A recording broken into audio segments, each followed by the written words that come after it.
कोण आहे? कोण अदानी? काय अदानीचे दलाल आहोत आम्ही?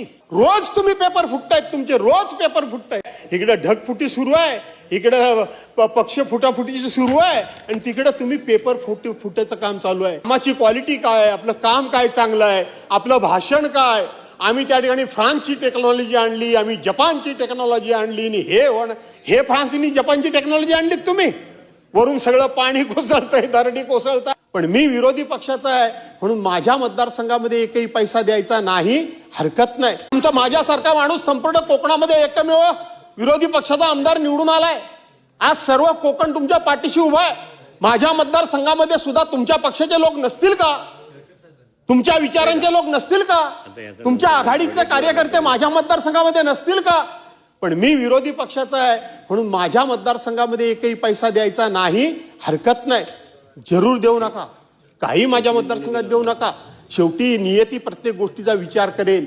पण एका गोष्टीचं भान ठेवा, आयुष्यभर काँग्रेसचं सरकार या राज्यामध्ये आणि या देशामध्ये आहे.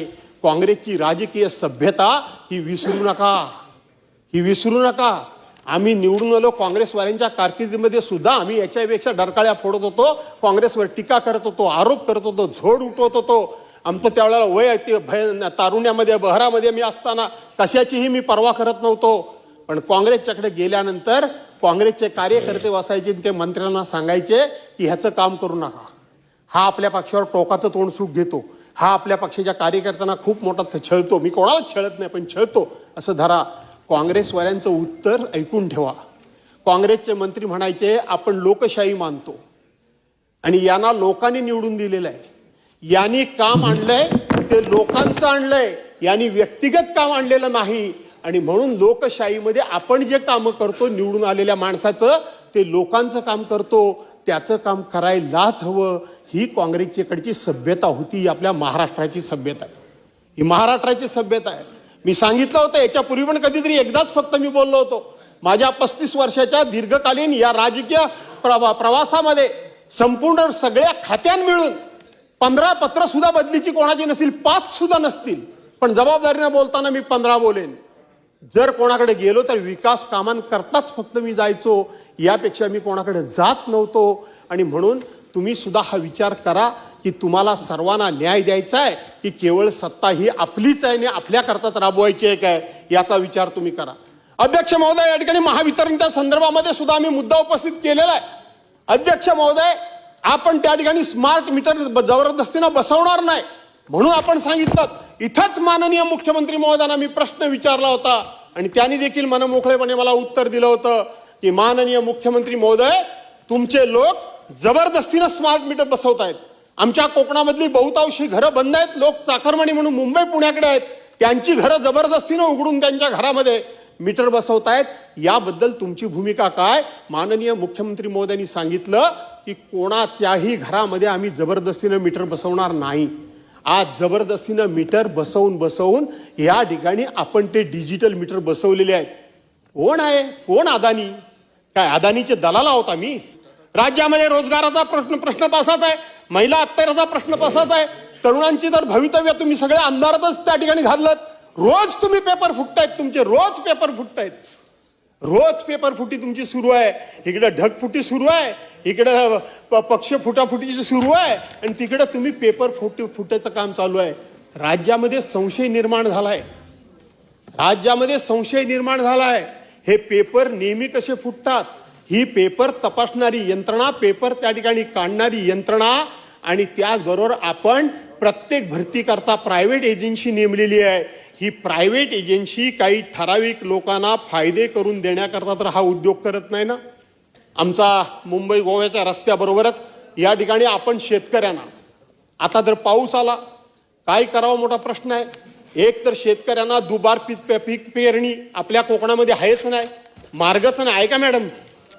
अजिबात करता येत नाही. मुळामध्ये पहिली पेरणी ज्यांनी झाली, पहिला पाऊस पडला, त्यांनी पेरणी झाली, त्यांनी थोडंफार त्या ठिकाणी रोप उगवलं. आम्ही त्या ठिकाणी आमचा माझ्यासारख्याचं ठीक आहे की आमच्याकडे टँकर आहे, आमच्याकडे बाजूला पाणी आहे, आमच्याकडे पंप आहेत, आम्ही पाणी आणून ते रोप तयार केलं, इथं रोप तयार केलं. आता इथलं अधिवेशन संपलं की आम्ही आमची लावणी करू. पण ज्यांना ही व्यवस्थाच नाही त्यांचं काय? कारण दुबार पेरणी कोकणात करताच येत नाही. त्यांचं काय, त्यांच्याकरता काय करणार आहे गव्हर्नमेंट? उद्या कर्जाचं रिशेड्युलिंग करेल, पण कोकणातले लोक त्या ठिकाणी कर्जच घेत नाही.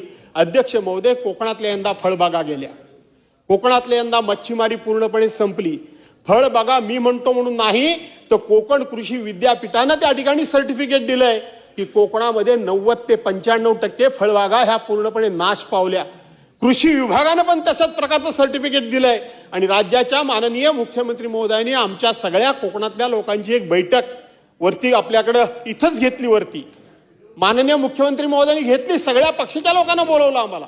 आम्ही गेलो, आम्ही आपापल्या परीने त्या ठिकाणी आमची भूमिका मांडली. आणि मुख्यमंत्री आणि आम्ही बरेच वर्ष एकत्र काम केलेलं आहे. पण त्यांनी असं काय तिथं आशा वाढवली आमची, अशी काय आम्हाला वाटलं की आता कधी नव्हे ते कोकणाला भरभरून भरभरून भरभरून मुख्यमंत्री आज आम्हाला देणार आणि आमच्या शेतकऱ्यांना हातभार लावणार. त्यांनी सांगितलं अधिवेशन संपण्याच्या पूर्वी या सभागृहामध्ये मी घोषणा करेन. आणि अध्यक्ष महोदय, आपल्याला आठवत असेल की सभागृह संपण्याच्या शेवटच्या दिवशी माननीय मुख्यमंत्री महोदयांनी घोषणा केली. काय केली? माननीय मुख्यमंत्री महोदयांनी सांगितलं की ज्यांनी विमा उतरलाय त्यांना पैसे मिळतील आणि एनडीआरएफच्या निकषाप्रमाणे त्यांना नुकसान भरपाई मिळेल. मग ती मीटिंग लावलेली कशाला? एनडीआरएफच्या निकषाप्रमाणे जर सर्वांना भरपाई मिळणार असेल तर 35,000 कोटी रुपये तुम्ही बाकीच्यांना माफ केलेत, त्याचं कौतुकच आम्ही करतो.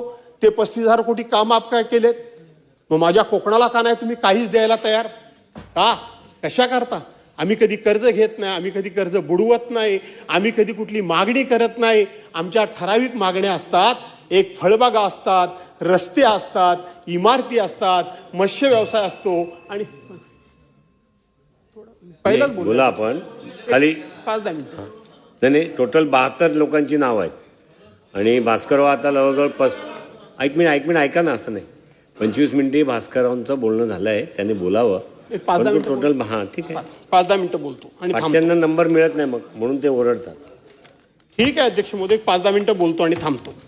आणि म्हणून अध्यक्ष महोदय, त्या ठिकाणी आम्हाला पर्यटन असेल, मत्स्य व्यवसाय असेल, याच्याकरता काही मिळत नाही. एनडीआरएफच्या निकषाप्रमाणे आम्हाला जे काय 22 हेक्टरी 22,000 रुपये द्यायचे जे काय मुख्यमंत्र्यांनी कबूल केले, शासकीय नियमानुसार एका हेक्टरमध्ये 127 कलमं लावली जातात, 125 कलमं लावली जातात, हापूस आंबे लावले जातात. प्रत्येकाच्या वाट्याला पर कलम 187 रुपये फक्त आले. किती? कोण कशाला मारायला तुमच्याकडे येऊन अर्ज करेल? कोण कशाला तुमच्याकडे येऊन मागणी करेल? त्याची फवारणी किती आहे, त्याची साफसफाई किती आहे, त्याची छाटणी किती होते, त्याचं काय काय त्या ठिकाणी बाळंपणं करावी लागतात. बाळंपण याचा अर्थ काय काय मेहनत करावी लागते, मशागत म्हणून म्हटलं मशागत करावी लागते. अध्यक्ष महोदय, हे आपल्याला माहिती आहे. वर्षाचे 12 महिने, महिन्याचे 30 दिवस, त्याला कुणी मदत केली नाही. अध्यक्ष महोदय, मच्छीमारांच्या बाबतीत सुद्धा हीच परिस्थिती आहे. फार कठीण परिस्थिती झालेली आहे. सातत्याने यंदा आधीमध्ये पाऊस पडत होता, वातावरण बदलत होतं आणि म्हणून ते सुद्धा पूर्णपणे अडचणीत आले. अध्यक्ष महोदय, इथं आपण मागच्या वेळेला कोकणाकरता एक प्रस्ताव मांडला होता. आपण सगळ्यांनी त्याच्यामध्ये भाग घेतला. कोकणातले 75 आमदार या सभागृहामध्ये आहेत. मुंबई सुद्धा कोकणामध्ये आहे, ठाणे सुद्धा कोकणामध्ये आहे, पालघर सुद्धा कोकणामध्ये आहे, रायगड, रत्नागिरी आणि सिंधुदुर्ग त्यांनी घेतला होता. त्या विषयावर मी आता फार काय आपल्याला त्या ठिकाणी वेळ काढत नाही अध्यक्ष महोदय. आणि म्हणून अध्यक्ष महोदय, मी इथं खरं सांगायला गेलं तर आज अध्यक्ष महोदय या सभागृहामध्ये एक जी काही चर्चा झाली होती ती म्हणजे ह्याची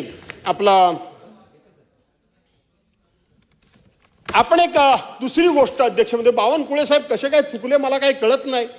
एक देवस्थानच्या जमिनी, ह्या देवस्थानच्या जमिनी, या जमिनी राखण्याचं आणि या जमिनीच्या माध्यमातून काय थोडंफार शेती असेल, उत्पन्न असेल, त्यातून देवार्थाची पूजा अर्चा करणं, हे काम पिढ्यानपिढ्या राजा राजवाड्यांपासून त्या ठिकाणी आलेलं होतं.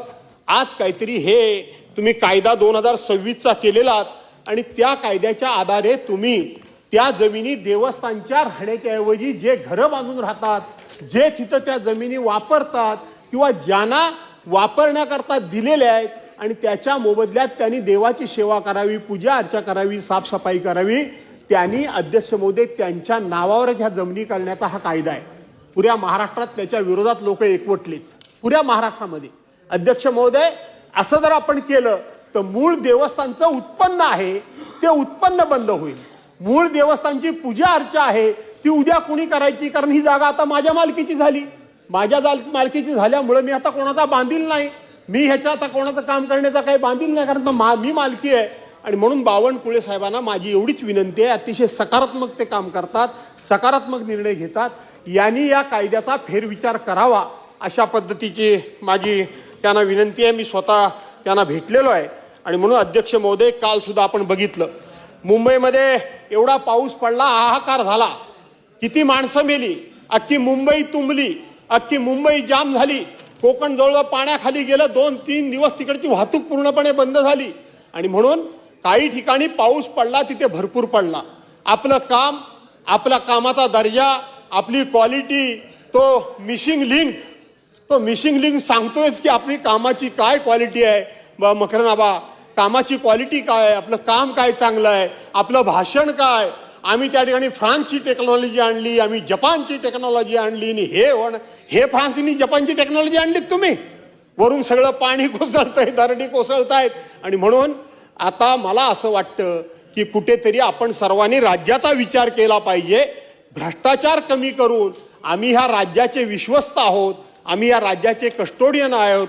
म्हणून अध्यक्ष महोदय, पाणी असेल, रस्ते असतील, वीज असेल, रोजगार असेल, महिला अत्याचार असतील, तरुणांची पेपर फुटी असतील, शेतकऱ्यांची आत्महत्या असेल, किंवा अघोषित लोड शेडिंग असेल, या सगळ्या बाबतीत लोकांना चांगल्या प्रकारच्या सोयी सुविधा देणं आणि लोकांच्या सुखदुःखामध्ये सहभागी होऊन लोकांना त्या ठिकाणी चांगलं जीवन जगण्याकरता म्हणून राज्यकर्त्यांनी अधिकचा प्रयत्न करावा अशा प्रकारची विनंती करतो. आणि मी या ठिकाणी थांबतो. धन्यवाद.